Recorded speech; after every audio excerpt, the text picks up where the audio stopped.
tell you all about that hotel first. So as I mentioned briefly, we had a World's Fair back here in 1968. Before that fair, not a tourist city. Nothing to do, no hotels in San Antonio. But when we planned that fair, people said they would come. 7 million people came here in 1968. The problem? They forgot about the hotels. Only 9 months before the fair, they realized there's not nearly enough hotel rooms here for millions of people. Well, luckily, a man named H.B. Zachary had a plan. He was able to build that Palacio del Rio Hotel in just 7.5 months. How did he do it? Well, each hotel room was built in its entirety, 8 miles from here. They were built as modular boxes on an assembly line. And these hotel rooms had everything, where they're so miles away. They had all the plumbing, all the electricity, fully furnished.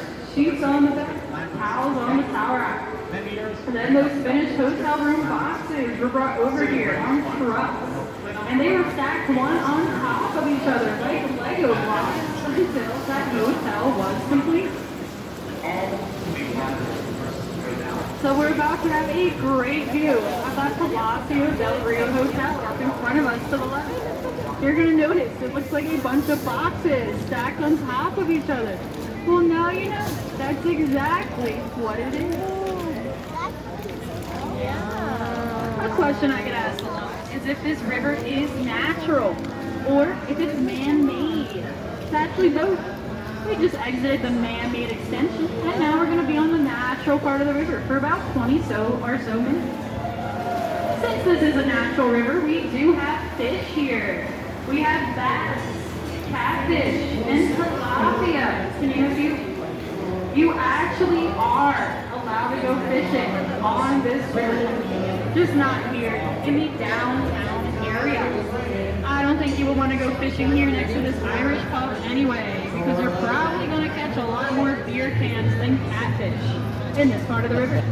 Que pescaban más latas de cerveza que pescado en este río que es natural. Coming up in front of us, you're going to see a sign that says La Villita, meaning little village. This is the place where the original Spanish soldiers who were working on the Alamo came to live in 1722. European immigrants continued to move here throughout the 1800s, and in 1939, this area became La Villita Historic Arts District. If you go up into this area in front of us today, you're going to find that many of the original village buildings have been turned into restaurants and artisan shops that sell good quality souvenirs that were made right here in San Antonio. We're going to head through the Arneson Theater. This theater was completed in 1941, and it follows the natural curve of the river. This is the only theater in the world where the stage and the audience are separated by a natural body of water. You might recognize this stage to the right if you've seen the movie Miss Congeniality. The swimsuit competition scene was filmed right here. You can even see one of our riverboats going by exactly where we are in the movie. We have many different shows here every year. Cultural shows, concerts, even a few weddings. Coming up to the right, you're going to see a large statue of a cowboy wrangling in some bulls. That statue is a fan favorite exhibit of the Briscoe Western Art Museum. The Briscoe up to the right opened up in 2013. If you go inside of here, you're going to find a great showcase of Western culture. Like many other buildings on our Riverwalk, this was once something else that was then repurposed. Starting in 1930, this building was a public library. And from 1968 to 2001, we actually had a circus museum inside of here. You're going to notice we have a pretty low bridge ahead of us. So I want to remind everybody, please don't stand up and don't try to touch this bridge. You would be amazed by how many people decide right now is the best time to stand up and ask you questions. I would not recommend it unless you want a great haircut today. Come up to the right, you're going to see a black statue statue, Father Massenet's table, put here in 1991 to celebrate the anniversary of the first half of Mass, held here in Eso 1691. que huele esas Father zorrillas. Massenet. You might notice the island it's on to the right is natural in the shape of a heart, thanks to the roots of this cypress tree. So this has become our marriage island. Ooh. Over 300 wedding ceremonies happen right here every year. It is said that any couple who gets married there will have good luck in their marriage. Back in the 1800s, not a single bridge went over this river. Nope. So how did people get around? Well, they would just cross through the river right here, the Old Mill Crossing. It was so shallow and so easy for the horses to get across that they just built the road right through the river. And it stayed that way for decades. Teddy Roosevelt and his Rough Riders would come through here all the time in the 1890s. If you look up to the left, you're going to see a very tall building with a huge American flag on it. That's the Tower of Life. The Tower of Life is 400 feet tall. It took 1 year and $3 million to make this building. It was originally called the Smith-Young Building because it was owned by two brothers, the Smith brothers. And they're hard to see at night, but the Smith brothers decorated this building with scary gargoyles. You see them up there all the way to the top where it's lit under the flag? Yeah, they decorated this building with gargoyles to try and ward off evil spirits and bad business. So, did it work? Nope. This building was a total failure. That's because it opened up in 1929, right before the stock market crashed and the Great Depression started. Those poor Smith brothers were forced to sell the building for only 10% of what they paid for it. And yeah, that seems like some bad business to me. This building coming up to the right was a library in 1968. It's in the International Center with trade offices since 1998. But much more fun is that underneath to the right is one of our two active marinas. If you look through this opening to the right, you're probably going to be able to see some of our colorful boats in storage down there, like a big boat parking lot. I'll give you a second to look inside because I'm going to stop here for a second and talk as we approach an intersection.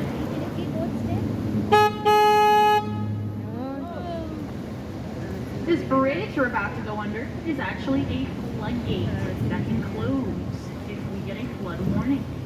And now we're heading into the flood channel. So why do we have so much flood prevention on our river? Well, it's because back in 1921, we had a huge catastrophic flood here. Water went 10 feet above street level. 50 people died, and there Pues que es un río millions original. of dollars in damages. At that point, the city had no idea how to prevent any more flooding. There was even a proposal to fill this entire river up with concrete, just to ensure no more flood deaths. But luckily, that did not have to happen, because in 1929, an architect named Robert H. Hugman came up with a flood prevention plan, including this very flood channel. And it all still works great. We have not had a single new flood death since 1921. If you look to the right, you're going to see a great hotel. It's been one since 2007. If you're staying here, you'll see the original 1929 chandeliers from when this was the Alamo National Bank. And if you look through this opening to the left, you should see a cathedral back there. It's hard to see, but it is lit up at night. So look up to the left for the lit up San Fernando Cathedral, the oldest place of worship in Texas, built back in 1731. Not sure if you got a good look of it back there, but if you do end up in that cathedral later, you're going to find the ashes of the defenders of the Alamo, including Davy Crockett himself. Coming up in front of us is one of the oldest things on our river. That tree, that cypress tree in front of us is over 300 years old. And it's famous. It's a well-known tree because at one point there was a sniper hiding up there who shot and killed a hero of the Texas Revolution called Ben Milam in 1835. We're going to head through another floodgate back into the downtown area. If it rains really hard, this floodgate can come straight down like a guillotine. Then all the rainwater is going to rush past here into that flood channel we were just in. It won't be able to go this way, and downtown won't overflow. This building coming up to the right with the 3 lights on the balcony is the Esquire Tavern. This tavern is most famous for the fact that it opened up fully stocked only 1 minute after Prohibition ended in 1933. Where could they possibly have found all the alcohol in that minute? No one would ever say. And this building to the left was the City Public Service Building. You pay your gas and electric bill in 1921. It's been another terrific hotel. 1998. We're going to head on past the Aztec Theater. Coming up to the right. This theater was built back in 1926 to be a place where you could watch silent, black and white movies, such as movies by Charlie Chaplin and Buster Keaton. It continued to be a movie theater throughout the 1970s. Now if you look all the way up to the right, on top of that second balcony, you're going to see a statue of our Aztec up there. Everybody see the big lit up Aztec head all the way up to the right? Pretty cool, right? It's a really neat building with lots of details just like that. And nowadays this is a concert venue, so who knows? Yeah. Maybe I'll see you back here again if you decide to come see your favorite band perform at the Aztec. You might recognize this stone bridge ahead of us if you have seen the 1997 movie Selena, starring Jennifer Lopez. Hoy, aquí fue Famous scene from the movie. What's la filmed película de Selena. People from Ahí, all ahí en over este the puente. world from Selena. En este. Aquí. From Texas. Up to the right on street level, that green colored building originally opened as the L. Frank Saddle Company in 1901. Largest saddle manufacturer in the world by 1918, right here on our river. And this building to the left is the La Mansion Hotel, built all the way back in 1853. Originally to be a school for boys called St. Mary's Academy. By 1934, this same building to the left had become the law school for St. Mary's University. St. Mary's still exists, but has since moved away. And the building became a hotel in 1968, just in time for the World's Fair we had here called Venice Fair. This building coming up to our left was once a hospital. And now it's above a gum strip. But in 1930, the next hospital opened up. It was the first full service, fully aired hospital in Texas. If you know famous actress Carol Burnett, this is where she was born. But the hospital did close in 2019, which plans to become a hotel. We got lots of hotels. Lots of them have interesting backstories. Another one of those is the one right in front of us. The gray building with all the windows behind the bridge is the Hyatt Regency, which opened up in 1981. Now Hyatt originally wanted this building in front of us to be much taller, almost twice as tall, 30 stories tall, but it's not. So what happened? Well, around the other side of here is the Alamo, and we have a rule in San Antonio. No building can cast a shadow onto our beloved Alamo. So they did extensive shadow testing. When they figured out this building here to the left could only be 16 stories tall before casting that shadow. So that's exactly how tall it is today. I like jazz. I like jazz music here every night. Take a listen, see if you want to come back.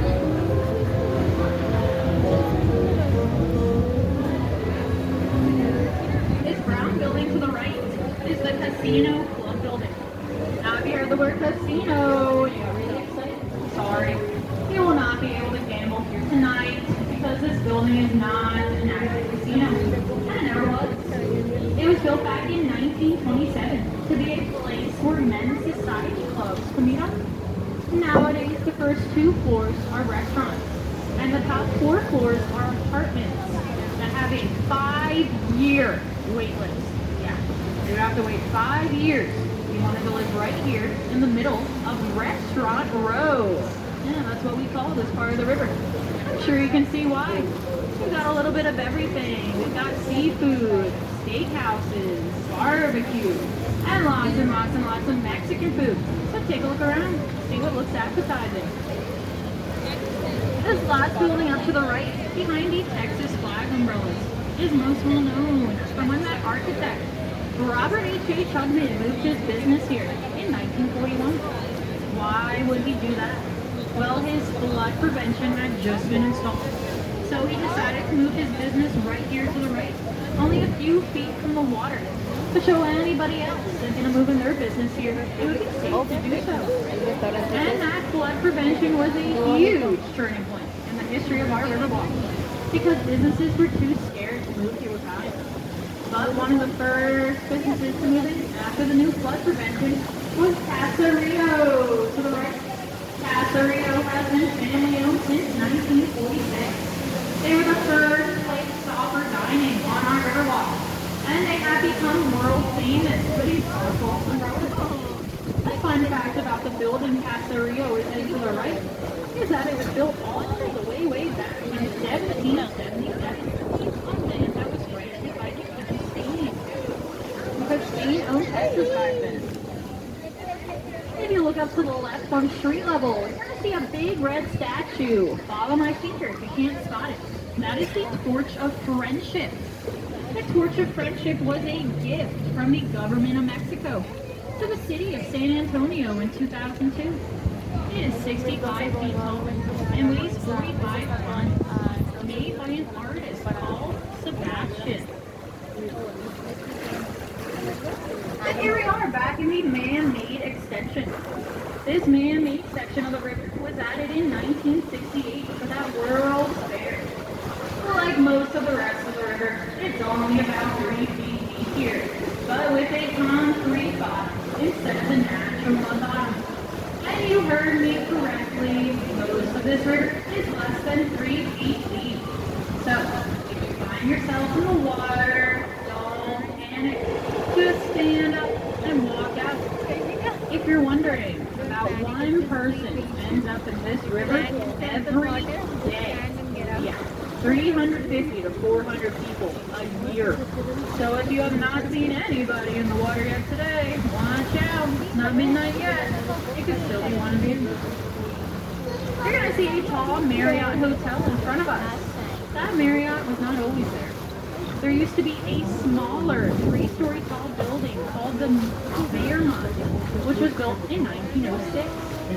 Now the Fairmont was actually moved to make way for the mall and the Marriott.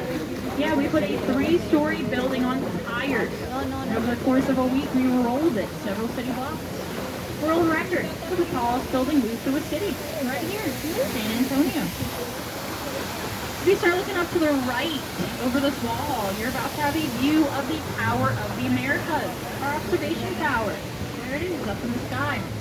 But don't worry if you didn't get a good look or a good photo. We're going to have a much better view in just a minute. The Tower of the Americas is the tallest building in San Antonio at 750 feet tall. It's the second tallest observation tower in the United States, second only to the one in Las Vegas.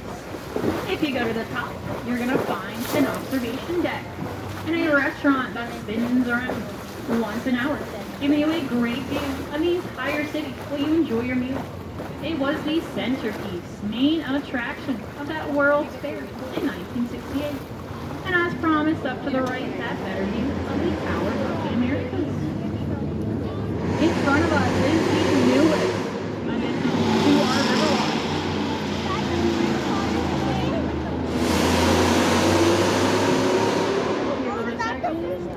There we go. Alright, this is our newest addition, the Stargazer. She was made by artist Pedro Reyes in 2022. And she's made out of volcanic stone. What is she looking for through her star? Faith, love, and whatever your heart most desires.